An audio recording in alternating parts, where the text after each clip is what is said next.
Good morning, everyone. I'm Fatima Berkey, and I am hosting today with Ken. To get started, I will go over our normal housekeeping.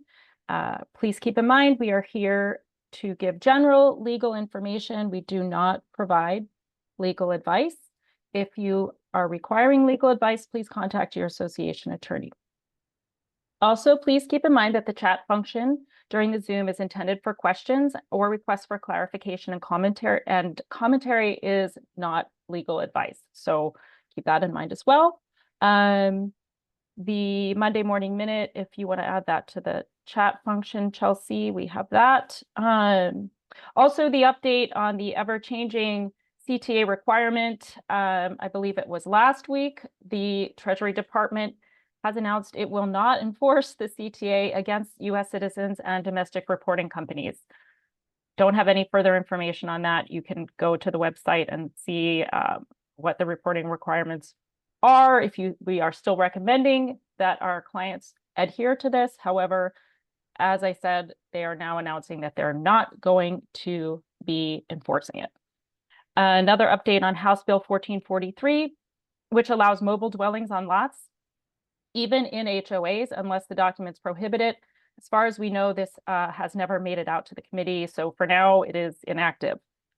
And also making an announcement about the WSCAI 2025 annual conference is coming up next month, April 24th through 26th. We do encourage attendance and we will be there. Let's see. Okay, well, let's get started with the first question today.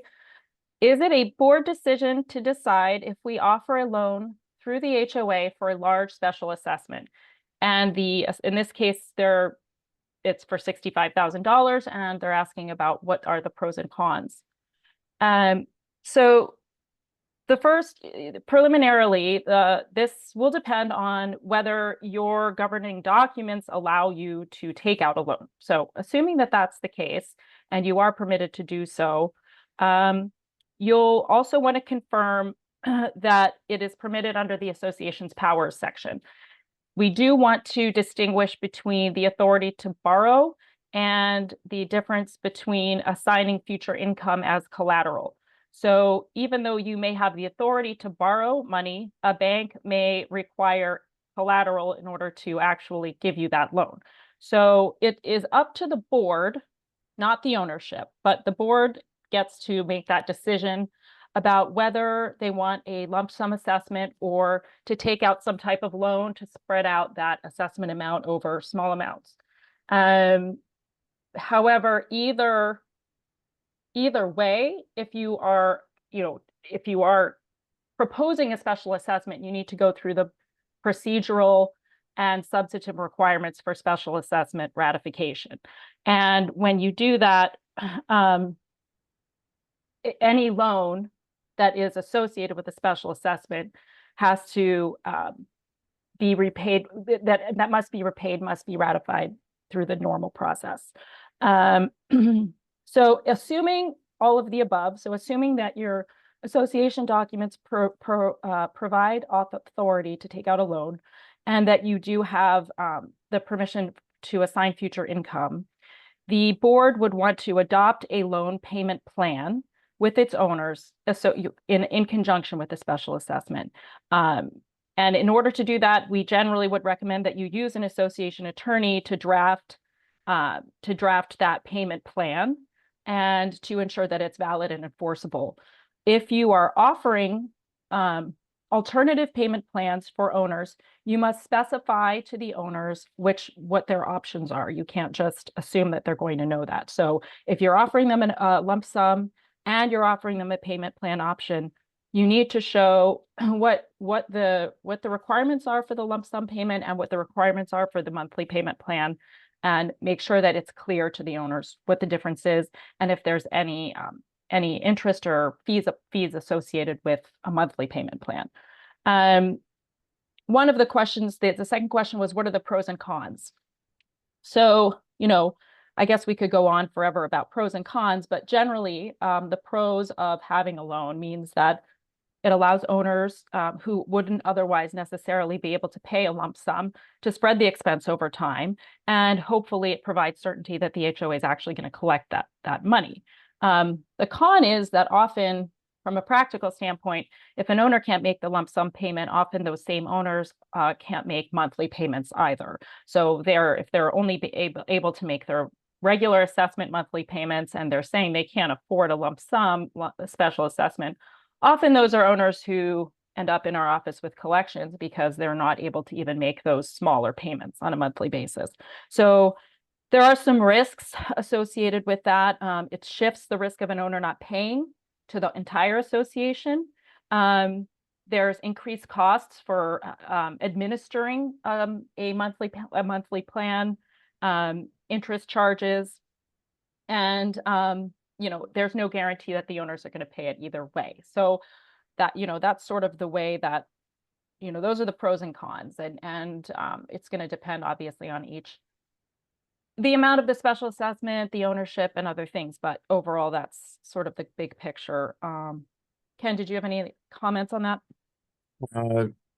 No, I guess, the short answer is yes, the board gets to decide if you get a loan or not.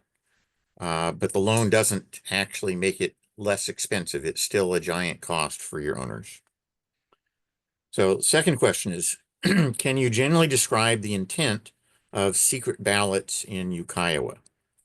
Secret from the person counting the ballot, secret from owners requesting copies, or ballots, or both.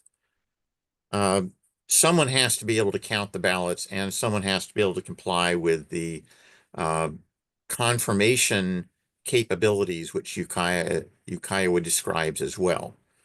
So I think that normally what we would do is have either the manager doing the counting, or you would have a couple of volunteers from the community who are counting. And like I said, you can't be secret from everybody. So the secret is intended to prevent an owner or even a board member who has lost an election from getting a list of all of the owners on how they voted. Apparently we did address this somewhat also on October 30th of 2024, if you want to go back and look at that. But the intent, we believe, is to prevent an owner from harassing or confronting people who have voted in a different way than they wanted the person to vote. Okay. So under Ukiah section 455, that's the section which was modified in 2024 to require secret ballots. I'd say you need to start using some kind of common sense or reasonable standards for how you do stuff. You can't be secret from everybody. Someone's got to be able to count the votes and confirm them. So anything you want to add on that, Tima? I don't think so. Question 3, we are switching software and they offer integrated secure online voting. We would like to be sure that we understand the laws regarding this form of voting. So firstly, I don't know what online voting program we're talking about. Some are, some online voting platforms comply with the statute and some don't. A lot of these online voting platforms were designed for other states and may not comply with the provisions of our statutes since 2024. However, from a broader perspective, we're talking about, the voting system has to not only be designed in compliance with the statute, but it also has to allow for the association to be able to confirm who voted. So there has to be a way of auditing the vote and prohibiting multiple votes by one single owner. So, owners can only vote electronically to begin with if they have consented to doing so. And in order to verify the ballot, and the ballot has to be verified in a tangible medium, and electronic ballot that is cast by the owner can only do it, that can only happen if the owner has consented to doing so. So the other thing that is worthy of mention is that the revisions that were made regarding secret ballots and electronic voting weren't added into the HO Act or the Condominium Act because it was anticipated that that would be included in the WCAI for all, which has now been pushed to 2028. So some of these rules were essentially intended to apply to all of the statutes, but weren't implemented with the assumption that they were going to take place, that they were going to anyway be included. So there's a little bit of sort of backing up and now including those. Because of this, now we have a gap of time that this won't go into effect until 2028 as of now. Let's see. Ken, do you have anything to add? Yeah, I think a lot of clients and maybe managers assume that you can require electronic voting. And we don't believe you can do that, because if you have to have consent for electronic notice and electronic voting and someone has not consented, you're still going to have to send out some other type of ballot for those owners to use. So you can't just switch over to electronic voting because your management software has that capability. And it may be that you would need to have the specific software reviewed by an attorney to see if it complies with our Washington state statute. So, next question. We're in the process of a large special assessment for new roofs and recladding the building. Ken sent us the 2023 law stating we need to disclose all information related to this decision. Now I'll offer, I don't know what 2023 law this question is referencing specifically. So then it's in terms of the information we have to provide, do we have to include verbal agreements or estimates of potential insurance recovery and construction costs, since we do not have final exact numbers yet? Okay. So I'm going to offer, we cannot offer specific legal advice on these circumstances in this forum. Okay. Again, I don't know which law you're talking about. My guess would be this relates to resale certificate disclosures, so that buyers would be aware of large unfunded repair costs, which are coming up, meaning you're going to have a large special assessment. The way the resale certificate language is written, there of it that if you have not already adopted the special assessment, you don't need to tell the potential buyer that there is this massive upcoming expense. And our position is that if you have information about a large upcoming expense, you should be disclosing it, even if you don't know exactly the dollar amount. So it should be that board meeting minutes are reflecting the board's discussion about these large necessary repairs. It should be that the reserve study includes a large assessment that would have to be coming in order to fund the large expenses which the reserve study professional is projecting. Okay. So we do recommend that if you have information about a large assessment, even if you don't know the exact amount, that it be provided in order to prevent the association from being sued because they did not disclose this large unfunded repair. We have had a client where a purchaser sued a board member because the board member knew a special assessment was coming and did not disclose it in their Form 17 disclosure to the buyer. And the board member had caused the resale certificate to not reflect any future assessment. And the buyer won in court. It actually went to trial, and the court gave the buyer the option of either rescinding their purchase, making the seller take it back, or having the seller pay the $50,000 special assessment. And so we believe that if you decline to disclose information that you have, you are putting the association at risk. You don't need to have the exact special assessment amount in order to provide a reasonable disclosure. And again, it should be the reserve study, and board meeting minutes would provide that. And you can certainly suggest that people look at those in order to make an informed decision. We would not consider verbal agreements to be something that's appropriate to include in documentation. But if you've had someone like a contractor or consultant in a board meeting giving the board information, owners should be entitled to the same information which the board is getting to make its decisions. With regard to things like prospective insurance settlements, you should be talking to the attorney who is helping you handle any claim like that. Privileged information is appropriately excluded from disclosure to the members, and it would be excluded from a resale certificate because you don't want to harm your ability to recover by producing information which may not be appropriate. So if you are in the middle of something like an insurance claim for wind-driven rain or a construction defect litigation, you want to make sure that any disclosure is done with the approval of the attorney involved. Anything you want to add, Tima? No, I think that covers it.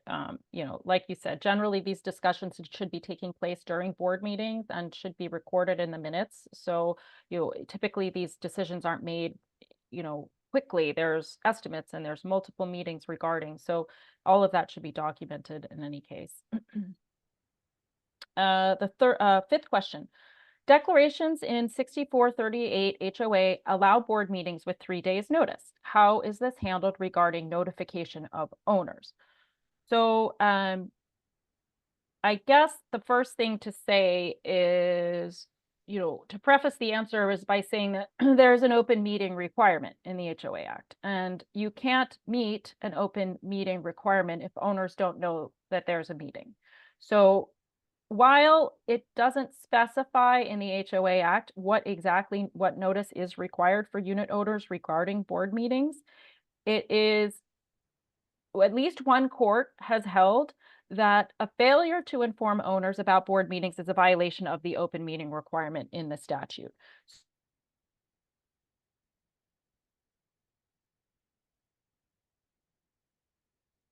Well, it looks like we have lost Tima. Oh, there she's back. Oh, sorry. So I'll go back to is it okay now? Yeah, you're okay Okay. now. Okay, sorry. Just carry on. You don't need to repeat. So the HOA Act, like I said, even though there isn't a requirement to notify owners, in order to meet the open meeting requirement, we recommend using the same notice requirements that you do for board meetings. And to elaborate on that, notice to owners should follow the requirements of 6490, 445. Notice must be given 14 days before the meeting and must state the date, time, and place of the meeting. And I guess, yeah, those are the main requirements there. And yeah, you'd want to note that the newer statute would be evidence of the intent of the HOA Act that owners be given notice and in advance an opportunity to be heard at the open meetings. Ken, did you want to elaborate on that any further? No, just that this is another example where the Ukiah for All legislation was intended to resolve some of these differences between the statutes, but because Ukiah for All was delayed in its implementation, we have the differences between the statutes for some communities. Yeah. Next question. We have a couple of owners who have less than $1 in interest due on some late charges. Do we need a board vote to waive these charges, or could the treasurer just approve it? So I guess my short answer is you should just have a motion and have the board approve it. The statutes would allow a committee of 2 board members to exercise board authority, but a treasurer alone is not a committee of 2. So the safest thing to do would be to just put the motion on the agenda and have the board vote. It doesn't require a lot of discussion. Presumably, it would just start with the treasurer making the motion and recommending it be approved. So I guess I would say the safe thing to do is not have any individual board member taking action which is exercising board authority. Once the board has made a decision, the treasurer can certainly implement it on their own as directed by the board, but it's not a decision for the individual. Anything you want to add, Tima? Nope. Seventh question. How can an association enforce owner insurance provisions and owner maintenance requirements in their governing documents? First of all governing documents can be enforced through the courts or arbitration if that's required by your governing documents. So that's your first answer. Second answer is all of the statutes provide allow for fines to be applied to enforce the provisions of your governing documents. So but that is with a caveat that a previously published schedule of reasonable fines has been distributed to the owners. So those are the basic answers, but then I would elaborate to say that it's not a bad idea if you don't have one to have your association attorney draft a valid and enforceable collection policy, fine and enforcement policy, rules and regulations that are consistent with your governing documents, and provide those to the owners for transparency's sake. It makes it easier for everyone to know what the rules are and what the fines are for enforcing those rules. To elaborate further, there are insurance provisions that require owners to buy insurance and also include the ability of an association to require owners to provide a certificate of insurance. So that can be an enforcement mechanism. And most of the insurance amendments we draft include that requirement. So that's another line of defense. Also, many declarations have provisions that require owners to maintain their units, but they often do not include a provision for the association to have the right to inspect. So we do we recommend in those situations that associations adopt provisions about high-risk components for their unit owners. For example, water heaters, and that create an authority for the association to inspect. And so in that case, then if the inspection fails, you have the right to then fine and enforce that. So you're going to want to look at your governing documents to see exactly what authority you have. And if you don't have the authority that you need, most likely you can adopt a provision that will give you that authority. If you need to amend the declaration, that may be required. Ken, do you have anything to add? No, I think you did a good job. So question 8, our HOA will require a new roof in 1 or 2 years. Our HOA property manager has told the board a project manager is mandatory and required by statute when the cost exceeds 10% of the annual budget. And our cost will exceed that. And we cannot not go out to bid without a project manager. So question, is a project manager required in the early stages before bid or during the entire process, excuse me, and what defines a project manager? This is not discussed in our documents. So the answer is that this is discussed in a statute, which is RCW 6455. It is mostly not mentioned in Ukiah or the Condo Act, but it does apply to all multifamily housing, and condos and townhouses qualify as multifamily housing. So the statute was enacted in about 2005, and it was in response to the number of construction defect lawsuits which were being filed in the courts. And it was a demand by the legislature to improve the quality of construction by first requiring that a licensed architect or engineer design the waterproofing details for any repair or new construction to the building envelope, and then required that the construction be inspected during the progress of the job to ensure that the actual work was in substantial compliance with the design from the licensed architect or engineer. The threshold is 5% of the building's tax assessed value. So if you've got a 10-unit building, you add up the tax assessed value of those 10 units, you multiply it by 5%, and if your project cost is expected to exceed that number, you are required to comply with the statute. Again, it does mean a licensed architect or engineer has to stamp the waterproofing design. The inspection can be done by a building envelope consultant, which does not require a license, but does require either education or experience in observing building envelopes.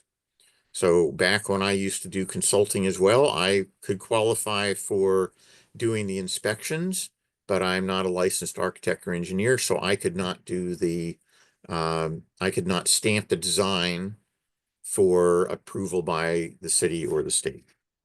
So I will offer that even if you didn't hit the 5% threshold, we often recommend that you have a consultant to advise the board on the appropriateness of the design or repair being made, and that we recommend that you have somebody inspecting the work during the course of construction to make sure that it complies with your contract.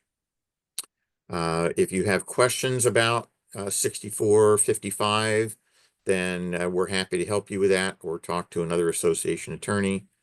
Most of the consultants who are working in our condominium world are well aware of this statute. Again, it's been in place now for almost 20 years, and it is intended by the legislature to prevent claims after expensive construction has been done. The value of your budget is not relevant, so it's not 10% of your budget. It's only 5% of the tax assessed value. And the market value of the building is not relevant, because I had this happen where the city of Seattle wanted to use 5% of the replacement cost of a building, and that triggered the requirement. And I helped the client to get the city to understand that the threshold was tax assessed value and it didn't exceed 5% of the tax assessed value. So anything you want to add, Tima? Nope. I appreciate your input on this one. I didn't know a lot about the answer. So our next question is it legal not to publish the names of the members of a board? When asked who was on a board, I was told the only way to know was to attend a board meeting. Is that normal? Well, the short answer is no, it's not normal to decline to state who board members are. And as to whether or not it's legal, under 6490, a list of names and addresses of current board members and officers is considered an association record, and all owners are entitled to this list. So by default, that information must be made available to owners. Furthermore, the names of the board members are posted on the Secretary of State website, which is a public record. So, no, it's not normal, and it's not permissible. Ken, did you want to add to that at all? No, just that I'd be confused as to why the board members' names would be withheld, but I don't know the circumstances. Right. Next question is, we filed our BOIR last year. This is a client who has complied with the Corporate Transparency Act, because the beneficial owner information report is how you comply. We have a new treasurer. The treasurer provided me with her FinCEN ID, and I was able to update and add her. but I have not been able to remove the previous treasurer. Have you had to do any updates where you had to remove someone? We can't really speak to how the government's website works. And the best answer we could find is that according to FinCEN, which is the Treasury Department, the procedures for removing are the same as for updating. And so we can't really help. Sorry. Okay, next question is, our association is considering a new management company. We have notified owners of a special meeting to review the status and make a decision. Is it appropriate to submit the proposal to an attorney before we vote on it? This seems cumbersome and time consuming, but we would like to do it correctly. Well, the decision to take on a new management company is entirely at the board's discretion. That being said, we strongly recommend having an association attorney review any new management contract. In fact, any contract of any kind. But in this case, we're specifically discussing a management contract before you sign it, so that your association attorney will be able to review it and ensure it's well drafted and suits the best interests of the association and is in compliance with the governing documents for that association. And like I said, in general, we recommend any contract is reviewed by an association attorney before it's signed. This is what we consider part of the due diligence process, and under the board's ability to make informed decisions, and that's part of their fiduciary duty. Ken, do you have anything to add? Yeah, I would say that we see contracts more often after a problem has resulted than before the clients enter into the contract. And it is, I'll say, frequently too late for us to get the kind of response that a client wants, because they signed a contract that has limitations on liability or has provisions which are unfavorable to the association that the client just agreed to by entering into the contract without understanding what they were doing, and probably because they trusted the contractor and didn't anticipate any problems. So there is a fairly broad range of provisions in management contracts now across our industry. And, one of the things that happens is clients who come to us because the invoices they're getting from their management company are much higher than they anticipated, because they had not understood how the additional services would be billed. They understood there was a flat monthly fee, but they didn't understand that meetings or preparing minutes or doing special assessments or many other things were going to cause them to incur additional charges. And I'll offer that in most cases, the management contract was fairly clear that these were all extra expenses, but the clients did not review them. And if you have an attorney review, you are more likely to have a complete understanding of what additional charges you're going to get, when you're going to have additional fees to manage insurance claims or maintenance and repair projects or attending meetings, things like that. So it's just a sort of a safety net to make sure the board is making informed decisions. Do you have anything else on that, Tina? I don't think so. Okay. Next question. Following up on hold harmless questions of last week, can the board require a hold harmless for any type of modification as a condition of approval by the board without a written policy listing specific types of modifications? Is it at the discretion of the board, it seems like one owner might be required to sign a hold harmless for flooring modification as an example, while another owner is not required to sign one. So I think that there's certainly the ability to require a hold harmless, but that is going to be limited to situations where there is some potential impact on the association. So I think it would be silly to require an owner to sign a hold harmless for changing the color of the paint in their living room. Something like the flooring, where it may affect the downstairs neighbors or the community, might be reasonable to have a hold harmless. And so it's certainly true that anything where the board has discretion has the potential for at least claims of, or the perception of, unequal treatment. And so if you were to come to me and say, well, the owner on the third floor had to sign a hold harmless for their hardwood floor, but the owner on the first floor didn't have to, that's not fair. My first question would be, well, does anyone live below the first floor owner? And if the answer was no, then I wouldn't consider that unfair, because there is a reasonable explanation for why one situation would require a hold harmless and another would not. And I think that that reasonable explanation does not need to be written out into a long policy which describes every possible situation where a hold harmless might be used.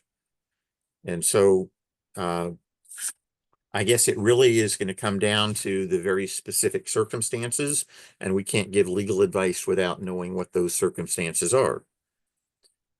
You know, the legislature has sort of put into place something almost equivalent to the hold harmless for electric vehicle chargers and for heat pumps. And so I don't know that you would need to have additional written policies for the board to require that you have a hold harmless for those kinds of installations. But again, this starts to sound too specific for us to answer here. Anything you want to add, Tima? No, Ken, I think that covers it. The next question. We have received a request from a unit owner asking for meeting minutes dating back several years. I wanted to confirm whether we are allowed to charge them for providing copies of older minutes. Specifically, I am also wondering if there are certain documents, such as meeting minutes and other records, that we are required to retain that we cannot legally charge for when owners request copies. So the brief answer is, if there's no cost to you, you can't charge an owner for it. So board meeting minutes are typically, if you, for example, if you have an electronic copy of board meeting minutes, it's no cost to you to provide that to the owner. So, you know, you're asking if you're allowed, and it's more about the fact that what is your practical method of transmission here? Furthermore, minutes are considered an association record, and as part of the records requirement, you must at least once a year provide a free list to all owners, free list of all owners, sorry, the list names of all the owners and their mailing addresses and their voting power. So any unit owner is entitled to receive a free annual electronic or written copy of this list under the statute. So if there's no actual cost involved, then there's nothing to pass to the owner.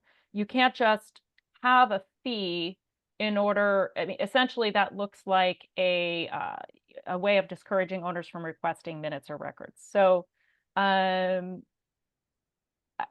if you had to, for example, redact records, there might be a fee associated with that, and that might be something that you could pass to the owner, but that certainly wouldn't apply to board meeting minutes, which is the question here.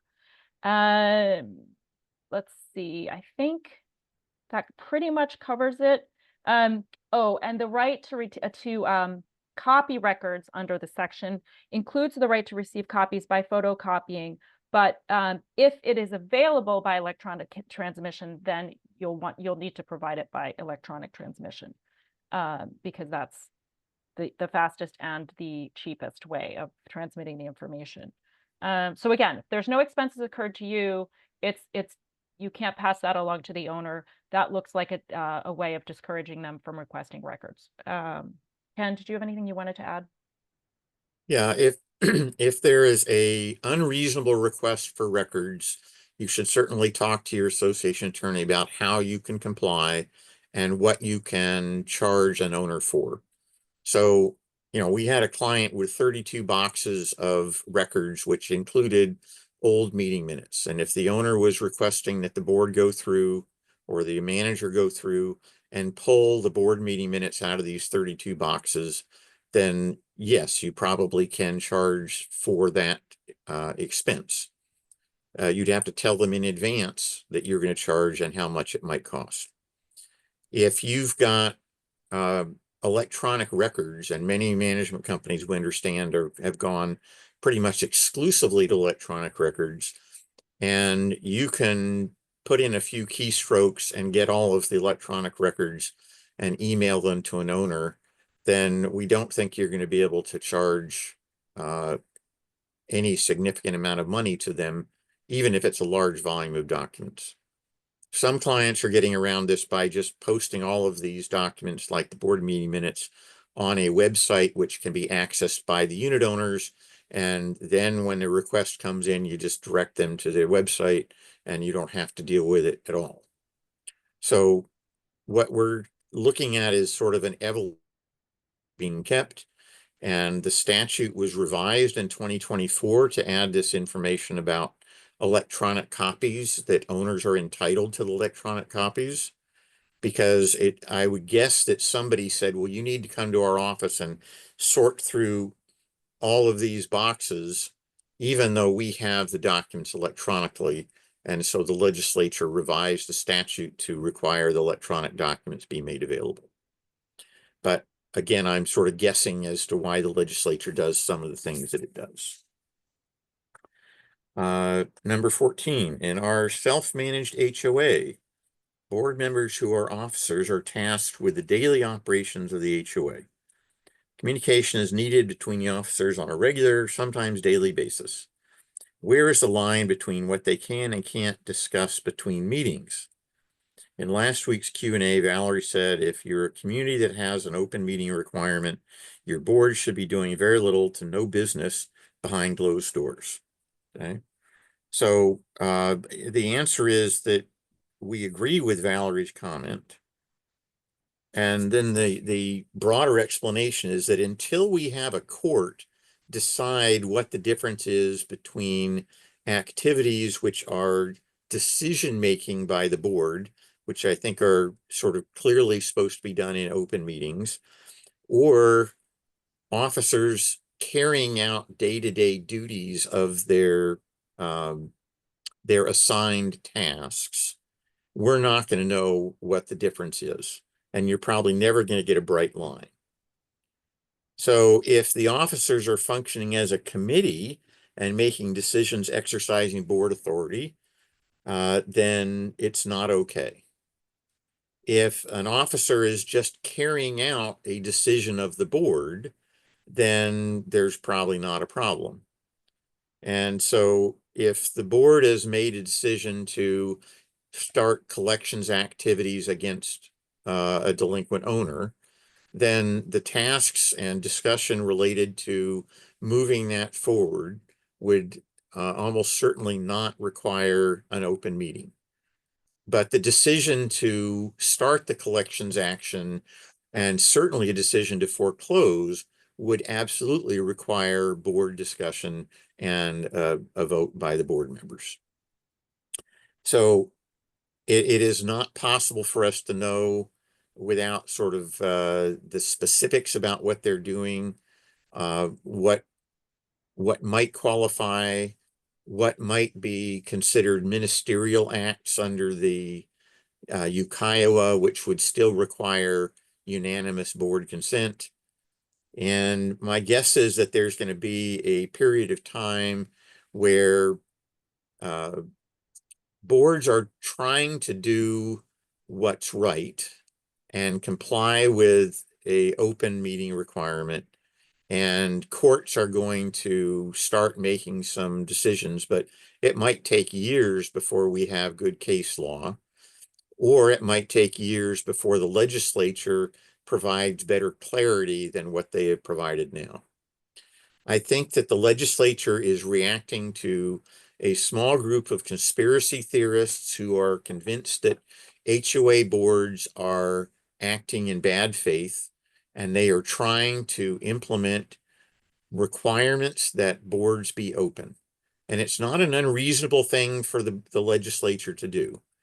And even though I have a lot of clients complaining about this open meeting requirement, I also think it is not an unreasonable requirement that board meetings be open and that discussions that boards have be available to owners if the owners care. The reality is most owners don't care. Okay. And so even where you have open meeting requirements in large communities, we see very few participants where the owners show up. Sometimes they'll show up for the owner forum at the beginning, and then once they've said their piece, they immediately leave. But we would rather see clients try and comply with the open meeting requirement rather than try and work around it to prevent the owners having access. Anything you want to add, Tima? Nope. Next question. RCW 6438, 034, and 6490, 510.2 say that HOAs may not prohibit the display of political signs before any primary or general election. These laws do not apply to condominiums unless they have opted into 6490. Is it recommended that old and/or new act condominiums act as if those laws apply to them by allowing political signs prior to general elections, even when the declaration prohibits displaying signs in windows? So the bottom line is that we don't generally, no, we don't recommend acting in contravention of your governing documents in overall. And we would typically advise against allowing signage when the governing documents prohibit it. However, Ken and I had a discussion before the meeting, and he made the point, very valid point, that the First Amendment of the U.S. Constitution has been used in other states to require associations to allow political signs, and the Washington State Legislature has provided a clear intent to allow political signs. So this is neither answer is wrong and neither answer is right. In this case, I think it will depend on what are the circumstances surrounding this question. Are we in the middle of an election? Is it before an election? Is it after an election? And is it something that owners have been discussing? Is it something that has been an issue before? So there are other circumstances here that I don't know, that I'm not aware of. But to answer the question that was presented, like I said, generally we don't recommend acting against your governing documents when it comes to most matters. However, the First Amendment is a, incredibly important part of our Constitution and federal law, and it will apply to, it may apply in this case, and it may override, it may be more important than following the governing documents in this particular case. Ken, did you want to elaborate on that, since we had discussed this together earlier? Well, it starts to really be specific to the circumstances. I remember when we used to have a lot of questions about the no Iraq war signs that people would put in their windows. And one question is, well, was that a political sign or not a political sign? And another question was, well, how offensive is it that there is a sign in the window?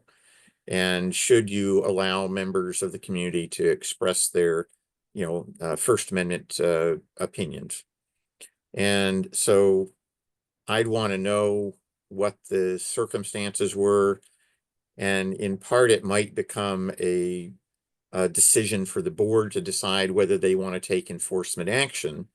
And Ukiah clearly lines out what we think is the case law, that boards have some discretion in how they enforce the governing documents.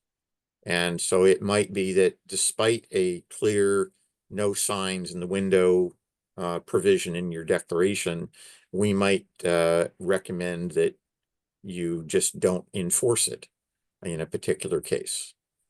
But again, that starts to be legal advice, which we can't give in this forum. So next question. Who is responsible for the deductible when an HOA insurance claim is made? Okay.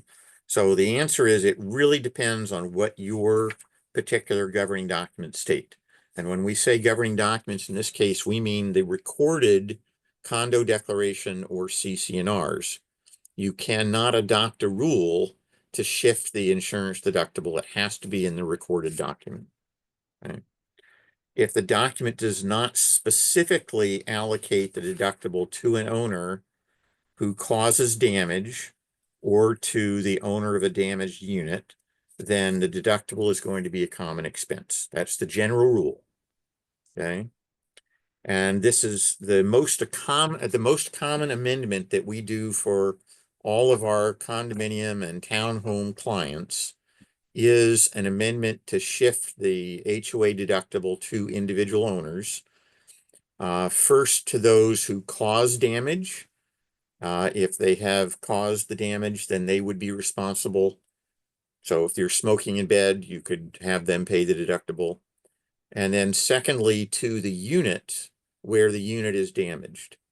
So you can't make the owner responsible for damage to a common element like a roof, but you can certainly make the owner responsible for damage to their property, which is the unit, but it does have to be in the governing documents. Anything you want to add, Hema? Nope, I think that covers it, Ken. Question 17. I have a question regarding the requirement that 2 board signatures are required for withdrawals from reserve funds. We pay most of our expenses using electronic payments. Does this mean we can't do this? Also, our current bank will not allow 2 signatures to be required. So there's a few things going on with this question. I'm going to preface the answer to this question by saying, we believe that the intent of this, and first of all, this is referencing the Condo Act. I should specify this is a specific requirement in the Condo Act under 6434-372. We believe that the intent of this provision was to require the board personally to manage reserve accounts, and that by requiring 2 members to sign off on any withdrawal, this is an added measure of protection for the association against the risk of theft. And this is also why 6490 requires fidelity insurance for all funds. So there's an underlying concern and message around withdrawals from reserve accounts that is different from withdrawals for normal association financials. And it should be noted that the banking industry is not who's requiring the 2 signatures. It's the Condo Act. So, specifically, I don't have an answer. There is no way to have 2 signatures on an electronic payment, at least that I'm not aware of. So, to ask if you can't do this, it's no, you can't make an electronic payment for a reserve withdrawal and meet the 2 signature requirement. I don't see a way around that. However, and there's really no good way to reconcile that. I don't know how to do that. But some managers, when the association reserve accounts are managed by a management company, often the managers can consider getting a record of instruction from 2 more board members and creating a record of that before making that electronic payment. That might be a way to at least attempt to satisfy that requirement. But again, the purpose of this requirement is to ensure that there is a due diligence around payments coming out of reserve funding. And so whatever you can do to keep a record of that being an authorized withdrawal, and to have 2 board members sign off on that payment would hopefully satisfy that requirement. Ken, did you want to add anything to that? Well, I guess I would offer that if you wanted to comply precisely with this statute, you would not use electronic payment. You would only use checks, and the checks would have signatures of 2 officers or directors. And we recognize that this statute, which is now 40 years old and just got copied from the Condo Act into Ukiah. Actually, I guess it's 4 years, 30 years old, 35 years old. That it has not kept up with how the banking industry works. And the legislature has not modified it. And so if you have some other practice, like using electronic funds transfer, you are taking some risk because you are not complying precisely with the written statute. I can't say how much risk there is. Fidelity insurance would certainly reduce the risk if funds have been stolen. If you were to have a board meeting authorizing every expenditure or transfer out of a reserve account, and then a single officer were to make an electronic transfer, I think it would be difficult for an owner to challenge that as being an appropriate expenditure. But again, I don't know that there is any case law related to this particular statute for us to refer to. So it's, you're, as with many things in life, balancing the convenience of dealing with it one way against the sort of the violation of the statute. And I don't know if we want to take any questions off the chat. Chelsea, did you see anything that we might cover in the 4 minutes? Yes. Speaking about special assessments, are all assessment documents available to homeowners? Are there some that should be redacted first? A homeowner is asking for their tax purposes. Well, I don't think there's a good reason for any of the records of the association related to a special assessment to be withheld. Certainly, you could, I suppose, redact the portions related to other units. So I can't think of a reason why you wouldn't help a owner, though I'm not sure how that benefits them from a tax standpoint. But that's not my business. That's between them and their CPA. Anything else, Tima? Can you think of that? No, I would just say that if a special assessment's been properly drafted and ratified, that documentation absolutely should be provided to an owner. I'm not sure how that would fit into taxes, so I don't have any answer to that part of the question. But as Ken said, a ratified special assessment is certainly documentation that an owner would be entitled to have and should have. And they would be entitled to things like the contractor's bid, the cost estimates from a consultant, the reports from the consultant showing the damage being repaired, the reports showing the scope of work. Those are all association records that the owner has an entitlement to if requested.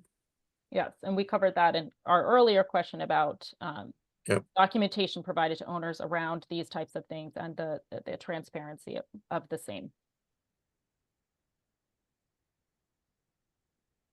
Let's do one more, Chelsea, All right. if you got it.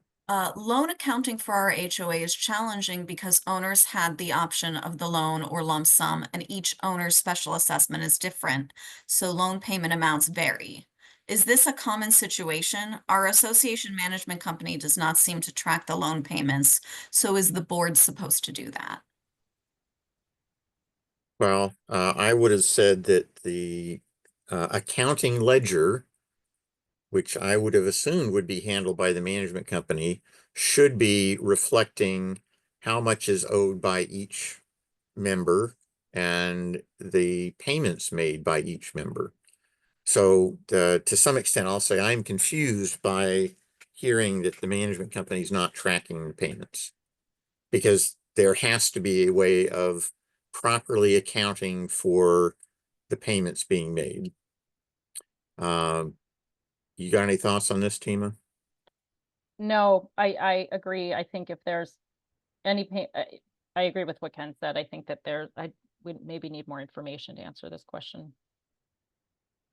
All right. Well, I think that we'll be done for today. Thank you, everyone, for joining us.